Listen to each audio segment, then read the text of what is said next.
Bienvenue à vous pour ce premier débrief de la Coupe du Monde. On va essayer de faire un débrief par jour. Donc là, j'aimerais commencer avec le débrief de Corée du Sud-Tchéquie. Donc match à 4 h du matin, c'était... On a mis le réveil, mais on était là. On était là pour cette première journée de Coupe du Monde qui était vraiment incroyable. Franchement, je sais pas vous, mais moi j'ai adoré. La Corée du Sud comme ça, qu'est-ce qu'ils étaient forts. Moi j'avais pronostiqué Tchéquie qui gagnait 2-1.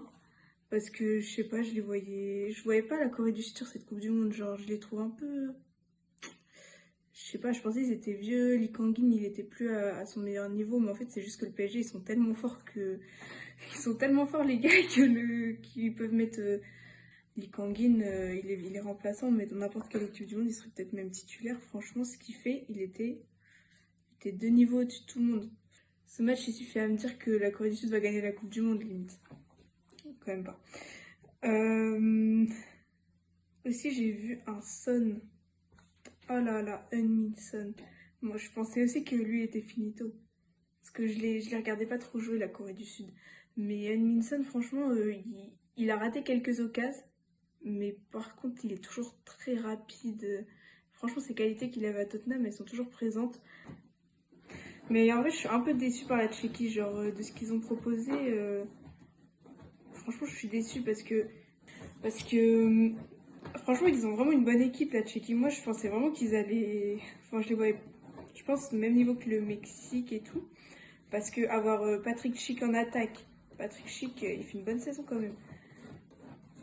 Enfin, peut-être pas sur cette saison, j'ai pas trop suivi le Bayern cette saison, mais le Bayer Leverkusen, mais les autres saisons, il était vraiment bon.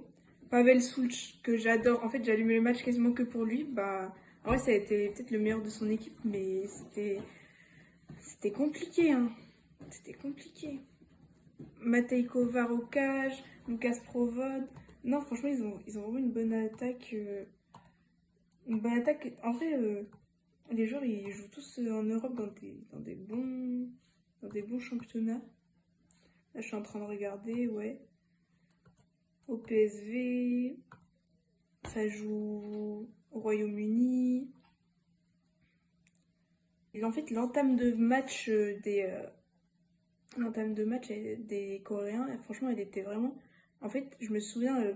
Bon, après, il était 4 h du matin, j'étais peut-être un peu. Fallait pas trop m'en demander. Mais à 4 h, je regarde et je me dis, mais quelle énergie! Genre, ils ont le feu dans les jambes. Ces petits gabarits là qui courent, petites boules d'énergie. Genre, tu les voyais à la télé. C'était un peu drôle. Genre, ils couraient partout, ils faisaient du pressing, contre-pressing, mené par Son, etc. Franchement, moi j'étais vraiment impressionnée. Le premier degré, là, le prochain match contre. Oh là là. Prochain match, Mexique-Corée du Sud. Je sais pas à quelle heure c'est, mais ça va être un beau match ça. Mexique-Corée du Sud, ça va être un très très beau match. Après, c'est à 3 h du mat. Je pense qu'on va regarder, les gars. Il y aura un débrief de toute façon. Parce que là, pour toute la Coupe du Monde, en vrai, abonnez-vous. C'est ma première vidéo. Je vais essayer de suivre à peu près toute la Coupe du Monde. Je vais surtout débriefer la France, mais c'est un peu comme tout le monde. Je vais débriefer aussi la Croatie parce que j'adore la Croatie. Franchement, c'est mon pays préféré de foot avec la France. Je suis pas professionnelle de la Croatie, mais franchement, je pense que c'est l'équipe que je connais le mieux avec la France. Aussi, bon, on va peut-être débriefer les gros matchs, genre Maroc, Brésil. Oh là là là là. Oh, ça va être fort. Brésil-Maroc, 14 juin minuit. Franchement, peut-être il y aura un live. Abonnez-vous, peut-être il y aura un live avec un invité. Peut-être il y aura un live. Je sais pas si on fait sur Twitch ou sur YouTube, mais live, je sais pas, vers 23 h, on peut regarder les compos, en discuter. Je serai avec un pote à moi normalement et voilà, ça peut être cool. Aussi, ce que je trouve bien pendant le match d'ouverture, à part le stade Azteca, c'est l'entrée de Gilberto Mora. Alors, c'est un joueur, bon, il a mon âge. À chaque fois que je vois des joueurs qui ont mon âge qui commencent, j'ai trop le seum parce que j'aurais bien aimé être à leur place. Mais non, franchement, en fait, j'avais l'impression qu'il y avait un peu des petits airs de quand tu vois jouer des petits cracks. Genre, là, quand je voyais jouer Dro Fernandez au PSG, bah, j'ai l'impression qu'il me rappelle un peu lui. Genre, tu sens que c'est facile, tu sens que techniquement il est meilleur, tu sens que ça peut devenir quelqu'un. Voir quand je voyais jouer Joao Félix, mais bon, ça c'est vraiment à l'époque. Enfin, pour moi en tout cas, je devais pas être vieille. Mais ouais, j'ai beaucoup aimé. Je pense que franchement, ça va être quelqu'un à suivre. Bah, un peu comme Kangin Lee aussi, niveau facilité technique. Je suis très contente d'avoir pu le voir jouer. En plus, j'ai vu, il était dans la vidéo des cracks à suivre de Willou. Je voyais sur la touche de balle, les premières touches de balle, il y a une certaine facilité technique. C'est aussi un facilitateur de jeu parce que, enfin, de ce que j'ai vu, après, j'ai vu que 20-30 minutes de lui, mais sur le deuxième but du Mexique, ou je sais plus si c'est une occasion ou un deuxième but, mais il te met une talonnade en une touche de balle, il avait vu avant tout le monde.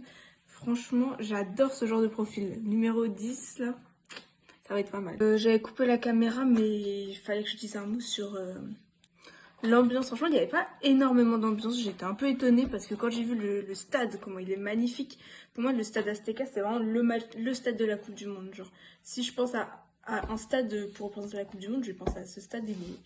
Il est mythique quand on voit Pelé, Maradona et tout. Tous ceux qui ont remporté la Coupe du Monde, Maradona en 86, Pelé 70. Oui, comme j'ai dit. Et franchement, le stade, c'est vraiment l'ambiance de la Coupe du Monde. J'aurais adoré que toute la Coupe du Monde se passe au Mexique parce que quand on voit ce qui se passe bah, entre les supporters ivoiriens qui n'ont pas le droit de rentrer dans le pays, tout simplement, entre bah, l'arbitre somalien, les joueurs sénégalais. Je trouve que cette Coupe du Monde, elle commence un peu tristement là-dessus. Heureusement qu'il y a des bons matchs, etc. Mais d'un côté, peut-être ça nous fait un peu oublier ce qui se passe de gravissime. Enfin, je me souviens, pour la Coupe du Monde au Qatar, il y avait eu un boycott massif. Là, je trouve que c'est limite, enfin, au moins aussi problématique que ce qui s'était passé au Qatar. Parce que refuser des personnes avec un visa, refuser... ça me... La Coupe du Monde, pour moi, c'est censé être un endroit où on partage beaucoup de choses, où on partage de l'amour, où on partage une certaine unité. Ça, c'est réunir toutes les, enfin, pas toutes les nations du monde, mais énormément de nations du monde à un même endroit, à un même moment pour s'affronter dans un sport qui est pour moi, c'est une des plus belles réussites du 21e et du 20e siècle, le football, sur ce qu'il prône, sur ces gens en jeu, sur ce pourquoi il se bat. Et là, venir que voir Donald Trump qui nous gâche tout ça en refusant des personnes enfin, par pur racisme. J'ai vu une interview de lui où il disait vraiment totalement que la Somalie c'était un pays où il ne voudrait pas mettre les pieds, c'était un pays qui était nul, avec que des gens nuls là-bas. Vous pouvez chercher, je sais plus, je vous cite pas les citations exactes, mais voilà. Ah, fallait forcément que je dévie sur Trump, c'était un minimum.